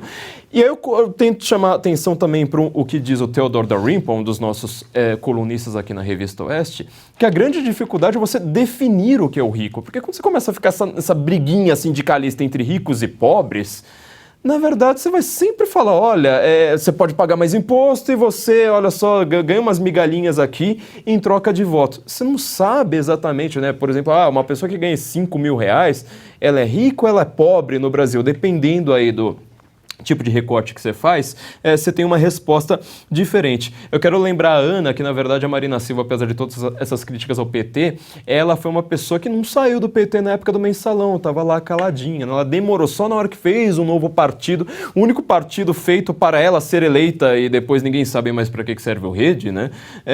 Ela estava lá caladinha, ou seja, ela demorou, foi só na hora que ela conseguiu um partido para chamar de seu que ela resolveu abrir a boca. E o último fator aqui que o Silvio comentou, sobre o discurso da Haddad, sobre boicotar empresas que apoiaram, né, cujos donos apoiaram um candidato que não é deles, eu não conheço essa história de boicote estatal, a não ser, e vou repetir aqui, por exemplo, fascismo, nazismo, comunismo, em governos genocidas, que você vai lá e fala assim, sabe as lojas daquela pessoinha ali que tem uma estrela e uma estrela invertida? Não compra delas não, vamos comprar de outros lados. O boicote estatal deveria ter investigação, porque isso é uma das coisas mais perigosas que aconteceram no século XX.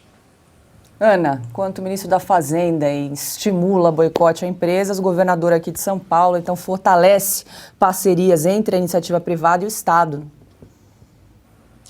Pois é, eu estava vendo aqui o Twitter do deputado Felipe Barros e ele vai entrar com uma queixa em relação ao discurso do Haddad, porque ele considera criminoso, né, esse boicote, como o Flávio disse, esse boicote estatal, né? Que isso? Que segregação é essa agora? Segregação política? Esse não foi o governo que fez uma campanha em cima da união, da pacificação do Brasil? Nós sabemos muito bem que tipo de união que eles querem. Eles querem união com empreiteiras, com empresários que rezam a mesma cartilha.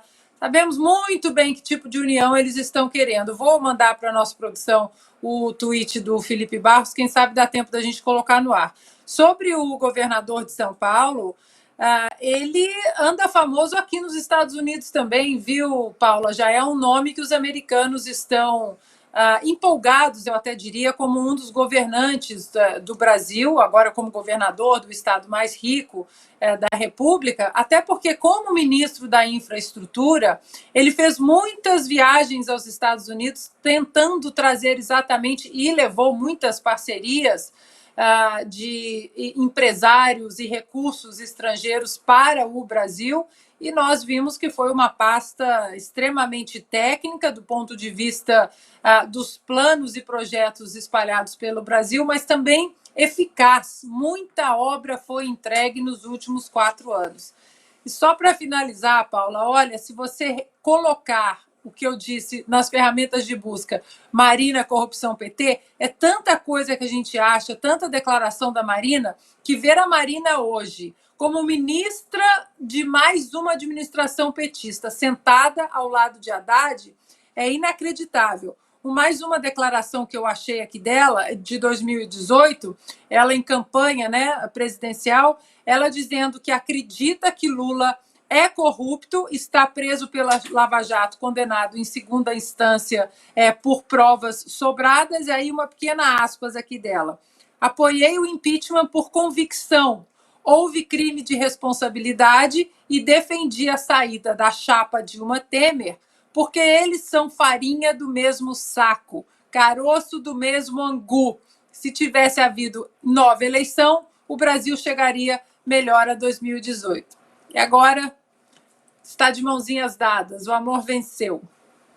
Diga lá, Flávio. Vamos lembrar também de uma fala de um certo Geraldo Alckmin, né? Já que a gente está falando de falas de pessoas que agora estão apoiando o PT, a gente tem que lembrar da fala de Geraldo Alckmin dizendo que o PT queria voltar ao Palácio do Planalto para voltar à cena do crime. É autoexplicativo. E a gente continua com mais informações, lembrando que estamos ao vivo no canal do Rumble, mais de 42 pessoas nos acompanham. Não esqueça de deixar o seu comentário, se inscrever no canal.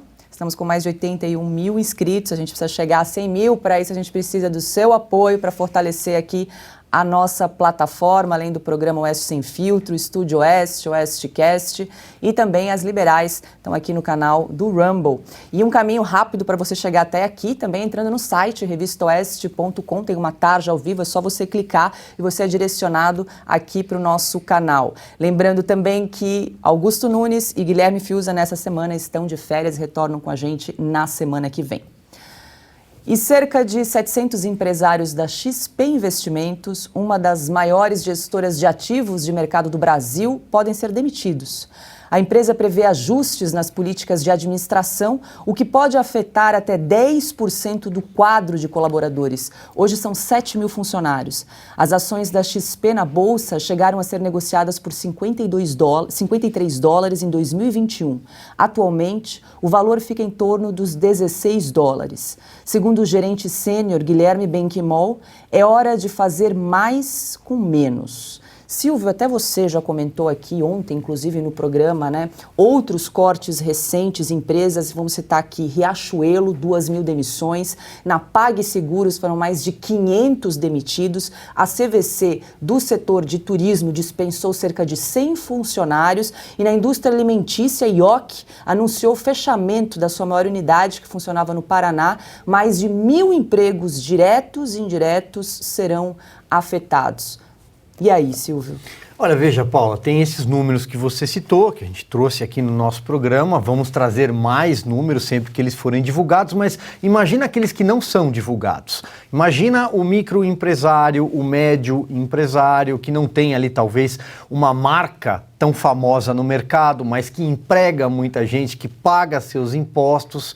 Quantas famílias estão sob responsabilidade desse empregador, desse empresário que precisa, por exemplo, de previsibilidade, precisa de incentivo fiscal, né? Precisa de austeridade, compromisso com a austeridade fiscal de governo, e o que a gente está vendo aí nesses 17 dias é tudo ao contrário.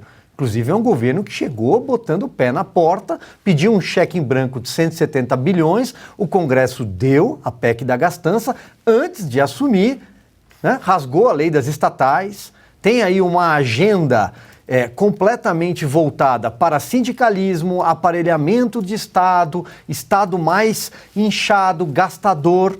Se você é empregador, você tá pensando o que nesse momento? Em proteger a sua empresa.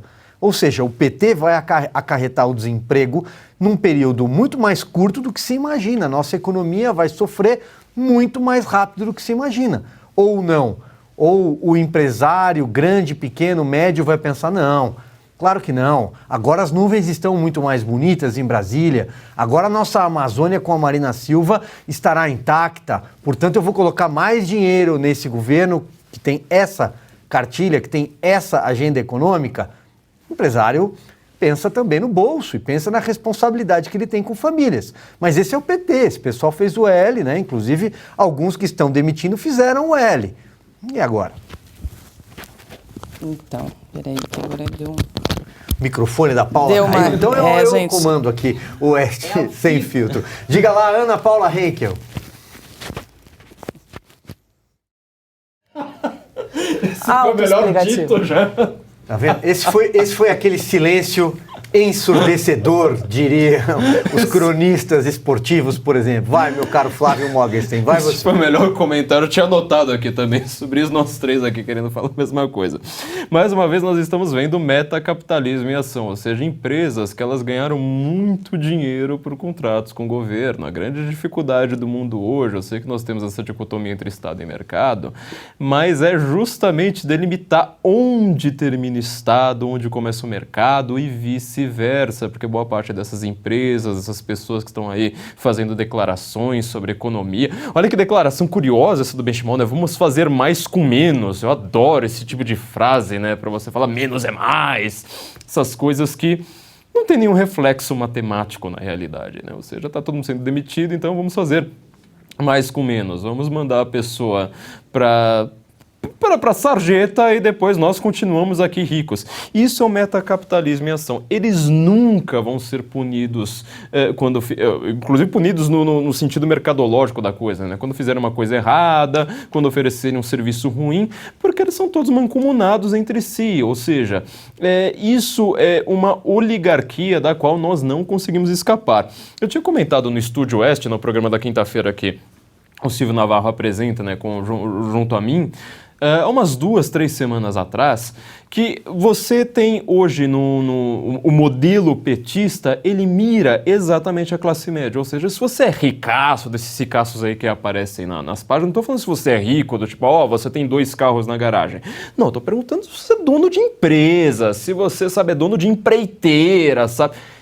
Olha, o governo PT vai ser excelente para você. Você vai ganhar muito mais dinheiro, muito mais poder, vai ser protegido, né, pelas pessoas que deveriam guardar as leis. Isso aí vai ser perfeito para você. Se você é muito pobre, talvez você ganhe umas migalhinhas ali também, sabe? Dá patinha aqui, olha, toma umas migalhinhas aí que você vai ter, talvez, dependendo do grau de alienação que esses governos conseguem fazer com a população mais carente, ganhar umas migalhinhas ali em troca de voto. O grande foco é a classe média. Mais uma vez, olha para a história do século XX, vai ver os governos mais autoritários, o que eles fizeram com a classe média. Isso foi uma coisa terrível, entendeu? E uma última coisa que eu queria comentar, teve um vídeo que viralizou da grande mídia, no começo desse governo, em que uma apresentadora começava a falar exatamente a propaganda do governo. Eu acho isso de uma bizarrice. Uma coisa é você ter a sua preferência, inclusive política, e ninguém esconde. Eu acho que a melhor coisa é essa, dizer, olha, eu prefiro o governo tal por causa de X, ou seja, ter um silogismo ali. Outra coisa bem diferente é você ficar repetindo uma propaganda partidária e dizendo que você está fazendo jornalismo, né? E ela termina, ela fala assim, porque agora vai ter, o pobre vai comer picanha, você vai comer picanha mesmo, olha só que bonito. E ela termina falando, olha, o pobre vai voltar a lotar o aeroporto. E aí ela aponta, isso foi um detalhe que eu só notei hoje, ela aponta exatamente para a CVC, que 2 semanas depois está demitindo 100 pessoas, né?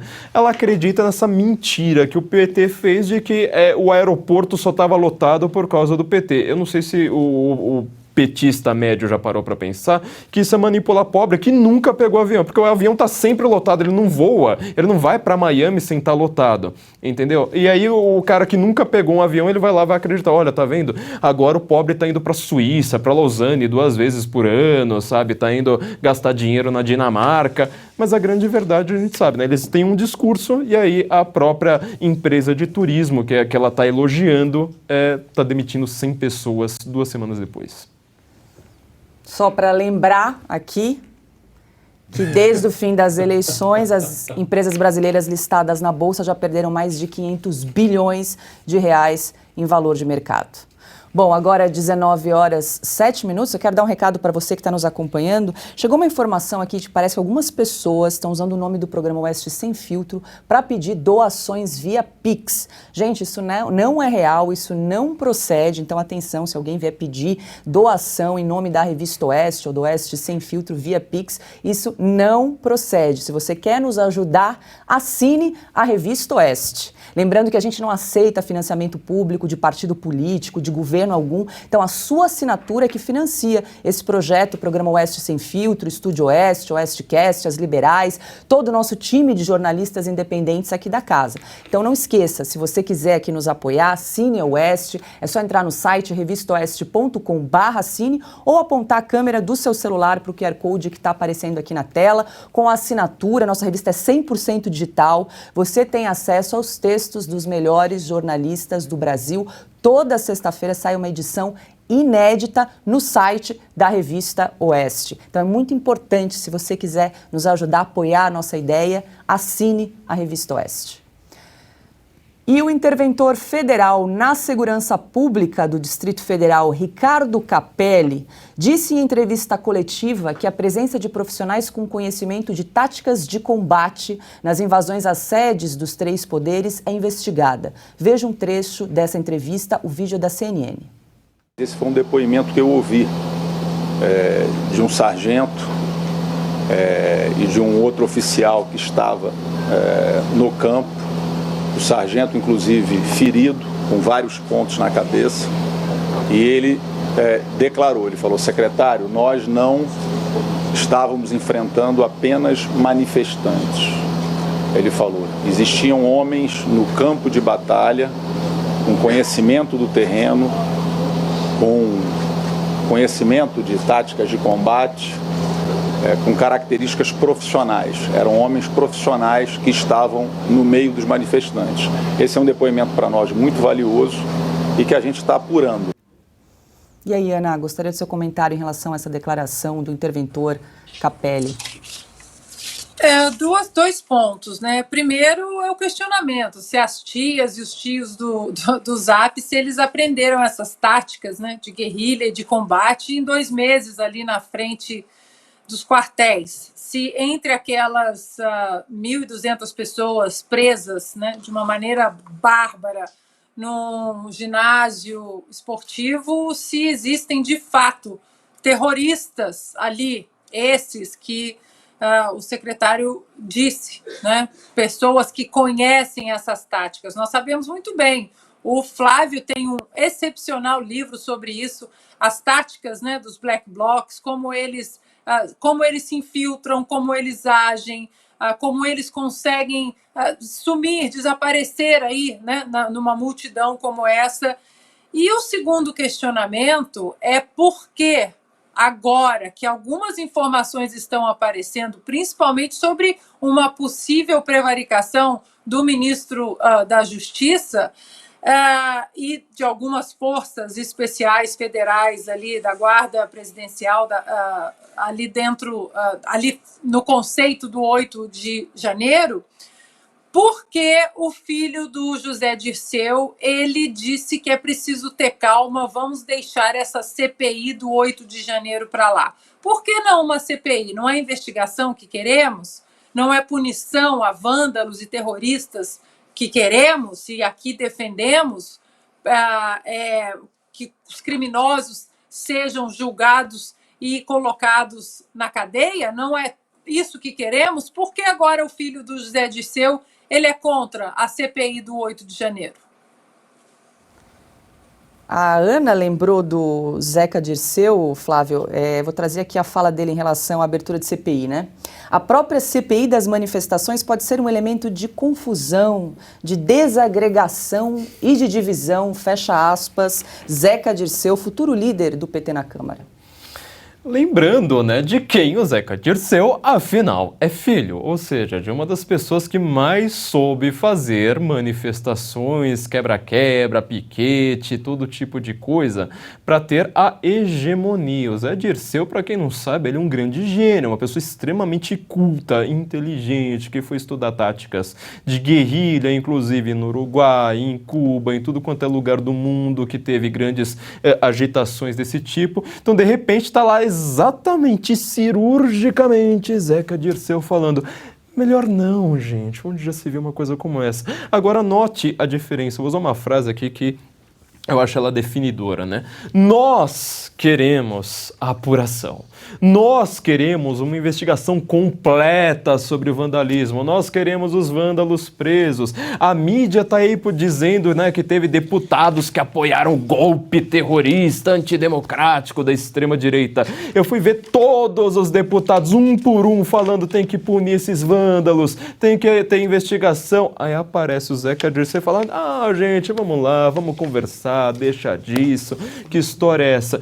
Nós não queremos nada escondido, eles querem. No meu livro eu estava comentando sobre exatamente esses prédios, o que aconteceu em junho de 2013, a partir, na verdade, de junho de 2013, que as pessoas estavam cercando estes prédios sem uma pauta clara. Exatamente o que aconteceu aí no nosso fatídico 8 de janeiro, e isso é uma coisa extremamente perigosa. Qual que foi o argumento que eu coloquei no meu livro? A resposta a quem não tem uma pauta clara, faz um movimento de massa desse tipo, é justamente autoritarismo. Exatamente o que está acontecendo neste momento, exatamente o que essas pessoas, na verdade, estão comemorando. Veja essa fala do interventor ali, né? Agora normal, na esquerda falando em intervenção, sabe, todas as medidas que eles achavam as mais tirânicas, né? Quando eles estavam do lado da rua, pelo menos supostamente, em junho de 2013, que ele vai lá, ele usa uma fonte meio anônima, né? Agora tá uma moda, fazem até documentários só com fontes anônimas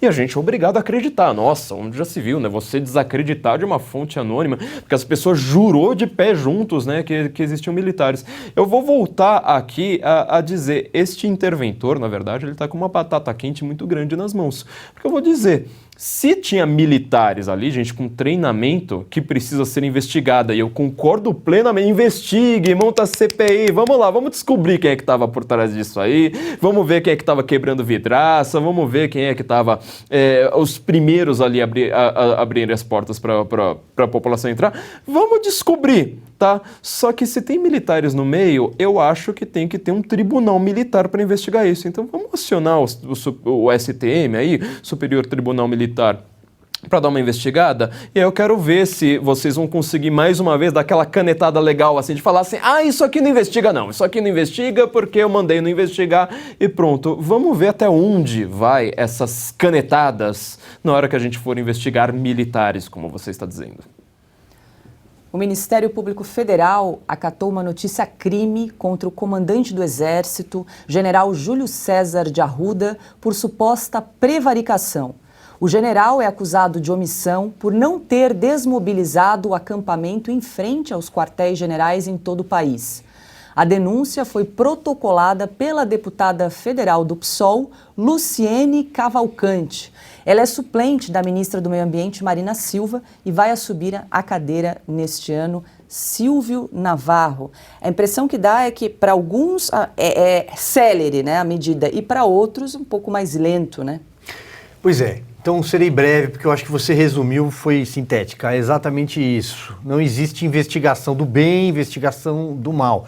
A lei é para todos. Portanto, que se investiguem todos. Nós entrevistamos aqui hoje o deputado Sanderson, entrevistamos nessa semana o senador Marcos Duval. Há uma série de pedidos de ofícios a diversos órgãos, à Procuradoria-Geral da República, ao próprio Congresso Nacional, para que seja investigada suposta prevaricação, suposta omissão de órgãos do governo federal que foram alertados, segundo reportagem inicialmente publicada pelo jornal Estado de São Paulo. A ABIN notificou quase 40 órgãos de que havia risco contra a segurança e, portanto, a medida imediata seria o reforço federal dessa segurança. Nós tivemos o episódio da entrevista do ex-ministro Raul Jungmann, trazida aqui pela Ana Paula Henkel. Ele avisou que há uma guarda no subsolo do Palácio do Planalto, treinada, especialista em, por exemplo, evacuação. Trata-se de um palácio presidencial e que essa guarda não apareceu. Ninguém entra, talvez, em prédios públicos com estilingue. Agora, se o senhor interventor está dizendo que havia pessoas treinadas, como bem o Flávio trouxe aqui, né, que elas sejam também investigadas. Vamos mostrar quem são essas pessoas, dar nomes aos bois. Não adianta só impor a espada no pescoço do governo do Distrito Federal. O comandante está preso, agora temos aí mais um caso de um militar que você bem cita, Paula. Não adianta, vamos ver qual foi a reação passo a passo do governo federal nessa história. E aí, o que acontece? Não tem um PSOL, não tem um Randolfo Rodrigues para bater a porta de quem manda investigar. É disso que se trata. Além da intervenção federal, além de um ex-secretário preso, um governador afastado. também. Como bem lembrou o Silvio, Ana, vários políticos têm pedido investigações em relação à conduta do ministro da Justiça, Flávio Dino, e, enquanto isso, o Ministério Público Federal, então, acata uma notícia-crime contra, então, o comandante do Exército, o general Júlio César de Arruda, por suposta prevaricação em relação aos atos do último dia 8 de janeiro. Bom, agora eu vou pegar minha pipoca, porque essa briga vai ser interessante, né? Vai bater de frente com as Forças Armadas que, durante os 2 meses de manifestações pacíficas, ordeiras, com famílias, pessoas cozinhando, crianças brincando, em frente aos quartéis, 2 meses sem nenhum copo no chão, 2 meses sob chuva, sob sol, as pessoas ali cantavam um hino, muitas pessoas, inclusive, passaram a ceia de Natal ali, porque muita gente, Paula, e isso é preciso estabelecer no contexto político no Brasil, até olhando para frente. Eu vejo essas manifestações pacíficas e ordeiras na frente dos quartéis, a própria manifestação do 7 de setembro, né, que lotou as ruas, e o ministro Barroso disse, bom, amanhã veremos o tamanho do fascismo, o então candidato Lula chamou de Ku Klux Klan, né, simbolou ali. O movimento hoje que o brasileiro vive, político, mais à direita, é um movimento que vai muito além do próprio presidente Bolsonaro. As pessoas tiveram esse despertar político nos últimos 4 anos. É claro que o presidente Bolsonaro teve a sua contribuição, mas nós podemos citar vários outros nomes. As pessoas começaram a ler Olavo de Carvalho, não o Olavo, professor Olavo inflamado das redes sociais, falando palavrão, mas as obras do professor Olavo, saindo do contexto político, da política em si, eleições especificamente, mas colocando tudo num contexto cultural, num contexto de defesa das nossas tradições, defesa da nossa Constituição, da nossa família, de conceitos que estabelecem pilares muito bem estabelecidos em nações saudáveis. E o brasileiro agora não quer desver, né, para usar um verbo que as pessoas usam nas redes sociais. Agora ele entendeu que a liberdade, a palavra liberdade, e acho que a pandemia deixou isso muito claro também no Brasil, com ex-governadores aí de estados grandes no Brasil fechando comércio, soldando portas do comércio, só faltava chicotear as pessoas, né? A tirania que foi imposta ao brasileiro, ao cidadão do mundo, mas ao brasileiro de uma forma absurda, só vista em livros durante a pandemia, ela foi se estendendo no Brasil na questão da liberdade. Não pode questionar, não podemos questionar vacina, não podemos questionar tratamento, depois não podemos questionar urna, não podemos questionar eleição. E agora? Nós não vamos poder questionar um governo eleito? Não vamos poder questionar uma possível prevaricação do ministro da Justiça? O Zeca Dirceu dizendo aqui, não, vamos deixar essa CPI para lá, estava lendo até aqui na Oeste, porque precisamos de diálogo com partidos. Por quê? Por quê? Vai ser proibido questionar? Jornalistas estão censurados no Brasil, passaportes cancelados, contas bancárias canceladas, redes sociais derrubadas, parlamentares com redes sociais derrubadas porque cometeram o crime de falar, de questionar. Então, é sobre isso, né? Esses movimentos que vêm acontecendo no Brasil de ordem pacífica, e por isso temos que investigar o 8 de janeiro, porque não é possível que durante 4 anos, 7 de setembro de 2021, 1º de maio de 2022, o 7 de setembro, as manifestações pacíficas em frente aos quartéis, de repente, do dia para a noite, essa gente toda que passou de maneira pacífica, reivindicando as suas preocupações políticas, sociais, econômicas, constitucionais, de repente viraram terroristas da noite para o dia, e nós não podemos questionar quem de fato está envolvido. Então, essa batida de frente com o Exército, nós vamos sentar, pegar um balde de pipoca e assistir. E o ex-governador Sérgio Cabral teve ontem a prisão domiciliar substituída por recolhimento noturno e em dias de folga após decisão da Justiça Federal do Paraná. Isso significa que ele poderá sair de casa durante o dia, mas terá que regressar à noite. Cabral cumpre pena em casa desde que deixou a prisão em Niterói no último dia 19 de dezembro e é monitorado por tornozeleira eletrônica. Flávio, vamos relembrar aqui para a nossa audiência, a gente já falou isso várias vezes. Cabral ficou preso 6 anos, teve a prisão preventiva revogada pelo Supremo. O ex-governador era o último preso dos 300 que foram para a cadeia nas 55 operações realizadas pela Operação Lava Jato. Tem 24 condenações e penas que somam mais de 400 anos. Assim que foi solto, se instalou em um apartamento da família em Copacabana, 10 vezes maior do que a cela de 8 metros quadrados em que estava preso. E agora ele casou, né? Ele não pode mais passar a noite fora. Então ele casou. É isso. Essa é punição para alguém no Brasil. Eu acho muito curioso a gente tentar explicar isso, né? A Ana que deve sofrer demais, né? Tentando explicar isso para a gringaiada. Que no Brasil, ontem mesmo nós estávamos brincando, né, que deve ser o único país do mundo que tem o conceito de prisão aberta, né, não tem um semiaberto só, tem a prisão aberta. Fala, tá, então, qual a punição? Não sei, eu tento entender, então vamos tentar explicar a punição do Cabral para uma pessoa. Olha, ele tem que fazer a reclusão noturna numa casa com vista para o mar, sabe, um condomínio de luxo.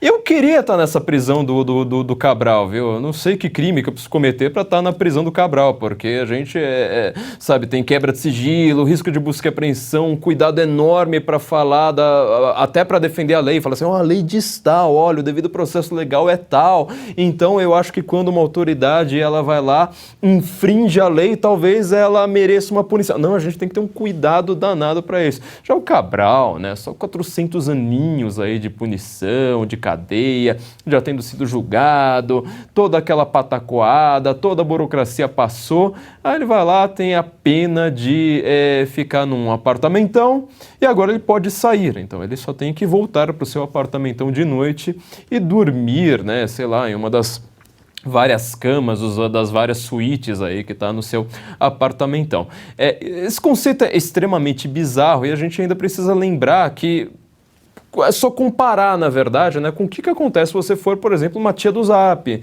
Se você encaminha um vídeo ali que está com uma legenda meio errada, sem ter verificado. Porque aí os mesmos pessoas, essa mesma turminha aí que é garantista, falando, olha, o Brasil pune demais, temos de fazer, como é uma política deste governo, um esvaziamento das cadeias, né, política do desencarceramento, olha o quanto que o Cabral deve ter sofrido na cadeia, o brasileiro não consegue nem dormir de noite pensando no sofrimento do Cabral sendo preso. Essas mesmas pessoas no segundo seguinte vão dizer, olha, fake news se encaminhou ali no Zap sem ter verificado, tem que ter ali uns 10 anos de cadeia, tem que ter, sabe, campo de concentração, essas pessoas, na verdade, são todas divulgadoras de fake news, então tem que ter sigilo quebrado, como pediram, né, cópia do iCloud, todas as mensagens privadas, cópia de todos os e-mails, cópia de histórico de buscas no Google, aí é tudo a coisa mais normal do mundo, né?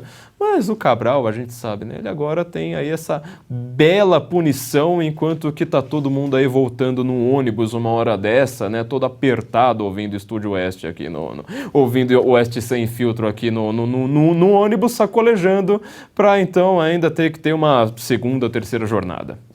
Silvia, esse personagem aí ficou 6 anos preso, ele tem registros curiosos, só para a gente lembrar aqui, né, rapidamente, na cadeia em Benfica, Cabral instalou um home theater, doado por 2 igrejas evangélicas, e uma inspeção do Ministério Público encontrou alimentos na cela do ex-governador como camarão, bolinho de bacalhau e iogurte. No início desse ano, uma outra vistoria na prisão encontrou escondido celulares, mais de R$4 mil em dinheiro vivo, maconha, anabolizantes e uma lista de compras em restaurantes. Não tem nem muito mais o que comentar, né? É indecente, né, Paulo? Não tem nem muito mais o que a gente se falar sobre o Sérgio Cabral. Está solto, condenado a 400 anos aí de cadeia.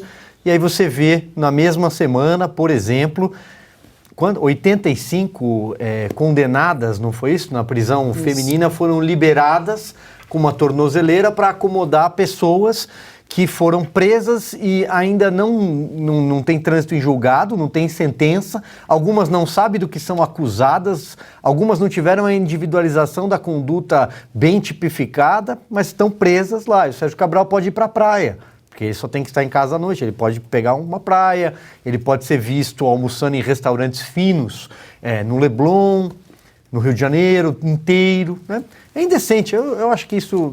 Para mim, não tem. O Sérgio Cabral não dá mais para comentar, Paulo. E uma última informação que acaba de chegar: o deputado federal eleito Gustavo Gayer, do PL de Goiás, denunciou hoje o presidente do Congresso e candidato à reeleição à presidência do Senado, Rodrigo Pacheco, ao Ministério Público Federal. Segundo Gayer, Pacheco cometeu crime de improbidade administrativa ao ceder o advogado-geral do Senado ao senador Jorge Cajuru, do Podemos. Essa medida atenta contra o regimento interno da Casa, já que o advogado do Senado não pode atuar em casos particulares. E com essa notícia, a gente encerra aqui mais uma edição do programa Oeste Sem Filtro. Antes de dar boa noite aqui aos colegas, eu quero pedir para a nossa produção exibir uma charge do nosso chargista Schmock. Toda semana tem charge nova para você conferir no site da Revista Oeste, revistaoeste.com. Essa em primeira mão, é isso, Silvio? É isso aí. O traço rápido e sagaz do Schmock, né? O maior problema do Fórum Econômico de Davos é dar voz a qualquer um, né? E aí não se trata de minimizar a figura da Marina Silva, e sim a bobagem que ela falou de que o Brasil tem 120 milhões de pessoas passando fome, o que seria mais ou menos o equivalente à população do Japão, ou talvez do México, da Etiópia, algo assim, Paulo. É isso aí. Para você conferir essa e outras charges, é só entrar no site revistaoeste.com. Schmock é bárbaro. Toda semana uma charge nova e exclusiva aqui para a Revista Oeste. Bom, quero dar boa noite, então, primeiramente, Flávio Morgan, mais um programa. Muito obrigado a todos, muito obrigado Paula, Ana Paula, Silvio. Mandar um abraço aqui para o Augusto e para o Fiuza, e agradecer muito a audiência que deve estar sofrendo aí, né? Tendo esses grandes craques e tendo que aguentar esse substituto aqui. Querida Ana, muito boa noite para você também. Um substituto que tem um best-seller. Procurem aí o espetacular livro do Flávio Morgenstern, né? É leitura para entender até o contexto. Quando você escreveu o livro, Flávio? Finalzinho de 2014, né? Lancei ele no começo de 2015. E mais atual do que nunca, né? Infelizmente. Mais atual do que nunca. Por trás da máscara. Por trás da máscara, isso, do passe livre aos black blocs, das manifestações que tomaram as ruas do Brasil, porque na verdade eu estava fazendo uma análise sobre o que são movimentos de massa, né? Então, para quem quiser sonhar e nos acusar, né, de defender vandalismo, infelizmente eu tenho um livro, né, de 560 páginas analisando pontinho por pontinho ali de por que isso aí sempre vai resultar em ditadura. É isso aí, fica a dica. Por trás da máscara, livro espetacular. Boa noite, Flávio, boa noite, craque Silvio Navarro, nossa querida Paula, um beijo, Guilherme, Fiuza, mestre Augusto Nunes e a nossa audiência maravilhosa. Quero mais uma vez agradecer as muitas assinaturas e mensagens que vocês me mandam ali no Instagram. Muito obrigada, boa noite e até amanhã. Boa noite, grande Silvio, finalizando aí mais um programa Oeste Sem Filtro. Obrigada aí pela companhia. Isso aí, boa noite então para Super Paulas, Paula Leal, querida Ana Paula Henkel, meu amigo Flávio Morgenstern, um abraço ao mestre Augusto Nunes e ao Guilherme Fiuza e sobretudo a você que fez companhia para a gente em mais uma tarde. Amanhã tem mais.